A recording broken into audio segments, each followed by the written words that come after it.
Hola, bienvenidos a El Podcast Influyente.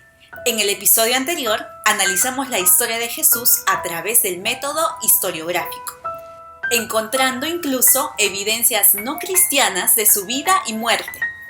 Con ello descubrimos 4 hechos mínimos innegables que necesitan una explicación: la muerte por crucifixión, el entierro por José de Arimatea, la tumba vacía y las apariciones post-mortem.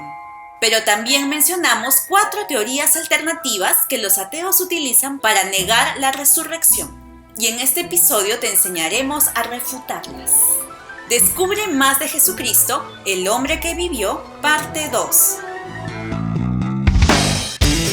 En cuanto a estas teorías, lo que podemos observar, a la conclusión que llegan en este caso los estudiosos, es que estas teorías realmente no tienen un buen poder explicativo porque tienen muchas incongruencias, ¿no? Por ejemplo, en la teoría del gemelo, o sea, es imposible que Jesús haya tenido un hermano gemelo que nunca haya aparecido, sobre todo cuando en la Biblia también se menciona obviamente a los hermanos de Jesús, ¿entiendes? O sea, no hay razón para pensar de que este hermano gemelo se ocultó y cosas por el estilo, y más aún porque si es que eso hubiera sido así, entonces la familia de Jesús les hubiera dicho a la gente: oye, ¿sabes qué? Ese no es Jesús, no, ese es su hermano gemelo. Claro, porque sí se menciona en la Biblia también, viéndolo todavía como un libro histórico, de que Jesús tenía hermanos y hermanas. Incluso, claro, al inicio, algunos no creían que él era el Hijo de Dios. O sea...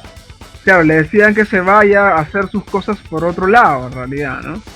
Entonces, si hay alguien que realmente no quería creer que Jesús era el Hijo de Dios o el Mesías, o todo lo que él hizo después, precisamente era su familia. O sea, con mayor razón, si lo que apareció realmente era un hermano gemelo, entonces con mayor razón la familia los hubiera desmentido, ¿no? A los discípulos. Luego está, por ejemplo, el hecho de que la teoría que Jesús nunca murió. Ya se han hecho varios estudios sobre el tipo de crucifixión que realizaban los romanos, y un punto crucial es el hecho de que en el momento en el que se le clava la lanza, aparece sangre con agua. Entonces, los estudios en medicina te reafirman que cuando se da esa situación es porque la persona efectivamente ya murió. Y lo que es aún peor, ¿no? Porque incluso si es que no hubiera muerto con eso, o sea, el hecho de que Jesús, plantearte que Jesús se haya escapado con todo lo que había sido azotado, con la lanza que se le clavó, con la herida de clavos en las manos y en los pies, pensar de que él, agonizando, embalsamado en las ropas que le habían puesto, ¿no? Que se le ponía a la gente que había fallecido, o sea, tendría pues la capacidad de él quitar la roca, enfrentarse a los soldados romanos que, según lo que cuenta también la Biblia, es que terminaron tendidos en el piso y que finalmente él mismo solito fue a la casa de los discípulos. O sea, no tiene para nada de sentido. O sea, en la lógica, claro, tienes una persona que ha sido arrastrada, azotada, golpeada, literalmente crucificada, clavada con una lanza. Entonces ya, se hizo el muerto, hizo una técnica, ¿no? Yo qué sé, oriental, y entonces despertó, así movió la piedra, o sea, se enfrentó con los soldados, era Iron Man el hombre. Claro, no tiene mucha lógica, no tiene congruencia, como dices. Wolverine se curó automáticamente después de haber sido azotado de esa manera. No tiene sentido, definitivamente. Luego, por ejemplo, está la teoría de que los discípulos robaron el cuerpo. Esto tiene 2 problemas. La primera, que si robaron el cuerpo, como estaban en la ciudad real, entonces fácil hubiera sido para los detractores del cristianismo presentar el cuerpo, ¿no? Que había sido robado. O finalmente desmentirnos realmente, ¿no? Oye, el cuerpo ha sido robado, y presentar los testigos y cosas por el estilo. Y el otro problema está en que los discípulos finalmente murieron por su fe. Entonces, si ellos habían robado el cuerpo, ellos sabían que Jesús no había resucitado, y obviamente nadie va a morir por algo que es, o sea, que ellos mismos saben que es una mentira. Algunos pueden decir: no, pero hay gente que muere por causas que no son honorables o que no son reales, o por dioses paganos. Hay gente que muere como kamikazes, hay gente que hace cosas horrorosas en nombre de Alá, en nombre de alguna revolución. Entonces, claro, hay gente que lo hace, pero porque tiene cierto grado de convicción de que lo que está haciendo es verdadero, es correcto, es justo. Pero si los discípulos robaron el cuerpo de la tumba, ellos saben que es mentira. Entonces, no tiene razón de que veas a un apóstol Pablo morir decapitado, a un Pedro morir crucificado de cabeza, otros muriendo apedreados, aserrados, exiliados, y que nadie le ha dicho en un momento, yo, ¿sabes qué? No, no me mates, yo lo robé, ¿no? No hay evidencia de que alguien cedía, de que alguien diga, no, no, no, lo robamos, te confieso que sí, porque no sucedió así. Ellos estaban convencidos de que no robaron el cuerpo y de que Jesús había resucitado. Claro, y sellaron su testimonio con la muerte misma. Y bueno, tenemos ya la última teoría, que es la teoría de la alucinación, el cual presenta un gran problema, porque lo que se conoce médicamente es que las alucinaciones no funcionan de manera grupal. Nunca se ha evidenciado que una alucinación pueda ser colectiva. Y en cuanto a Jesús, se habla de que él se apareció no a una, sino a varias personas en diferentes momentos durante un periodo de días regularmente prolongado en diferentes situaciones y que incluso lo habrían podido hasta tocar. Algo que me parece bastante revelador es el erudito Bart Ehrman. Él es muy famoso porque ha escrito varios libros acerca de Jesús, pero obviamente desde su perspectiva atea, y él en uno de sus debates presenta una de estas teorías, pero cuando las presenta, él dice, yo en realidad no creo que eso haya sucedido. O sea, no es esta mi posición, pero me parece que es más dable creer esto que creer que Jesús resucitó, ¿no? O sea, él mismo está admitiendo de que en realidad no tiene sentido creer en estas teorías alternativas, pero que la razón por la cual no quiere creer en la resurrección es básicamente porque, como él mismo lo dice, no quiere.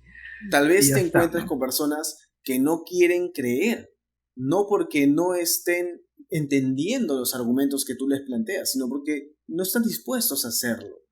Pero por eso es bueno atacar también en la evangelización a la conciencia, ¿no? Eso es un tema que vamos a explicarte más adelante. Entonces, vamos a recapitular como una conclusión, como un resumen para que tengas estos elementos en claro. Se usó el método historiográfico, bajo el cual se determinó que hubo situaciones que explicar, que sucedieron sí o sí. Y encontramos entonces hechos mínimos que ocurrieron de todas maneras por diferentes fuentes que lo confirman. Flavio Josefo, Tácito, Serapión y el Talmud judío, y que no son cristianas, incluso son en algunos casos detractores del cristianismo, pero que confirmaron los hechos. Y esos hechos mínimos son que Jesús murió en una cruz, crucificado. El segundo hecho es que fue enterrado por José de Arimatea. El tercer hecho es que la tumba en un momento estaba vacía. Y el cuarto hecho es que hubo apariciones después de que Jesús ya había muerto. Hubo apariciones de Jesús a distintas personas en distintos tiempos, a distintos grupos, después de que él técnicamente estaba muerto. Y bueno, como ya habíamos dicho, existen algunos eruditos que niegan la resurrección, llegan a conclusiones diferentes, pero creo que eso se debe básicamente a tres razones. La primera, a las presuposiciones, las cuales hacen que cuando nosotros analizamos algún hecho histórico, básicamente lo único que queremos ver es lo que previamente ya creemos. Y como muchos de estos eruditos en realidad son ateos o agnósticos, entonces su conclusión va a ser aquella con la que ellos ya venían predispuestos, ¿no?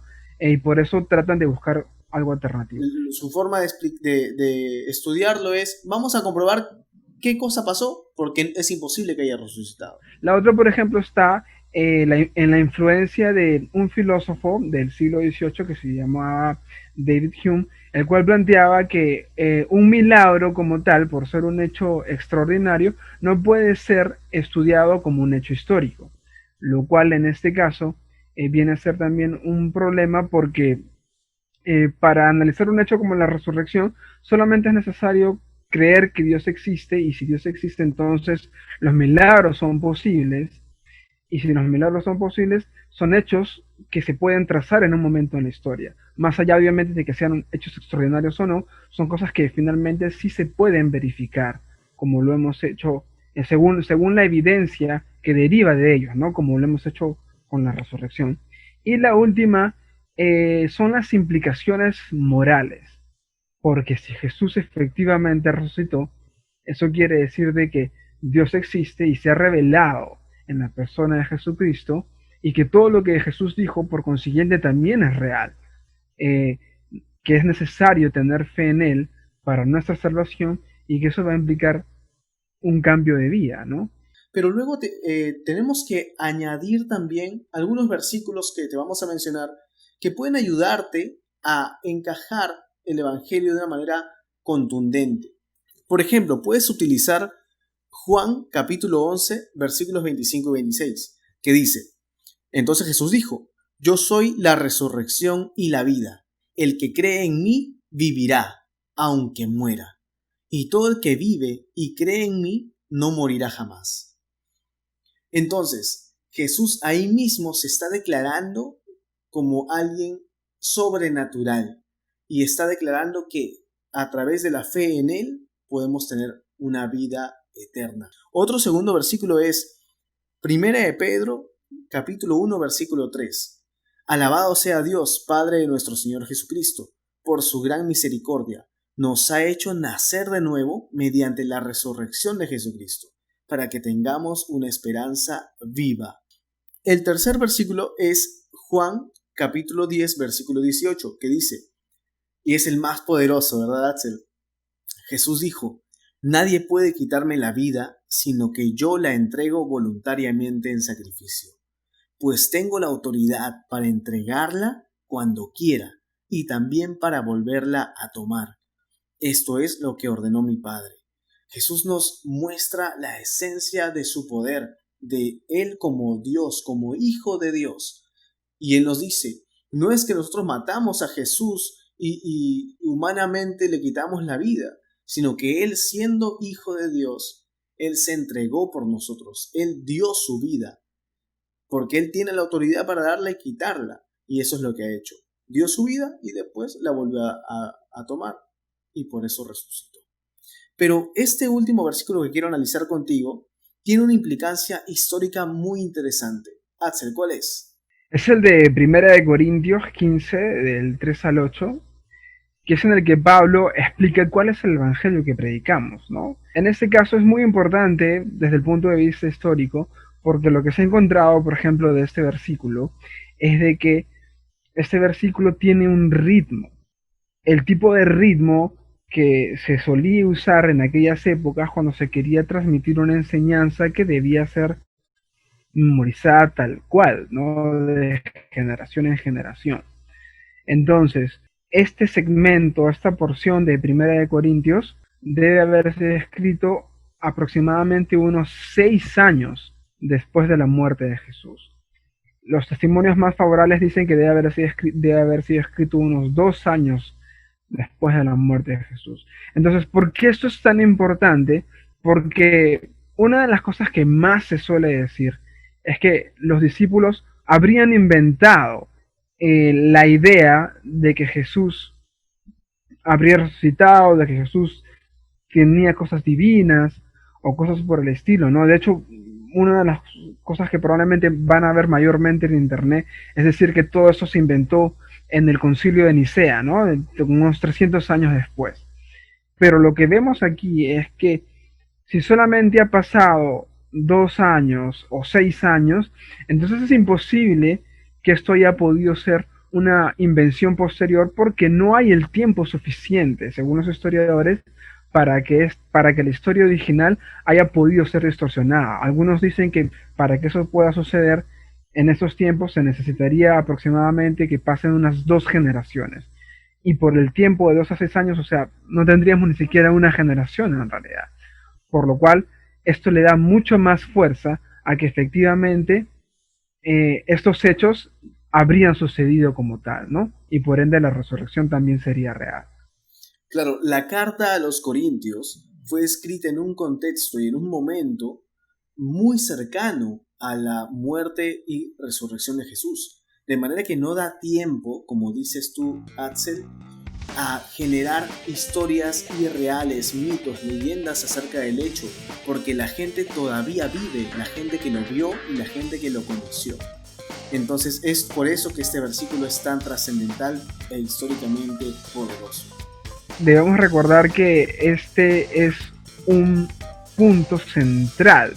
Como dice Pablo, si es que Jesús no resucitó, entonces nuestra fe es vana. Y como no queremos que te quedes únicamente con lo que nosotros te decimos, te vamos a dejar en la descripción del video los links de todas las referencias de donde hemos extraído la información. Pero gracias a Dios, no solamente podemos confiar en que Jesús resucitó de una manera en la que lo creamos simplemente por fe, sino que la evidencia apunta a que eso realmente sucedió. Bien, eso ha sido todo por hoy. El argumento de la resurrección. Jesucristo, el hombre que vivió. Recuerda que esos argumentos son para derribar ideas en la persona, pero la palabra de Dios es la que tiene el poder para llegar al corazón. Transmítela con amor, transmítela con paciencia y vas a obtener resultados. Chao. Chao.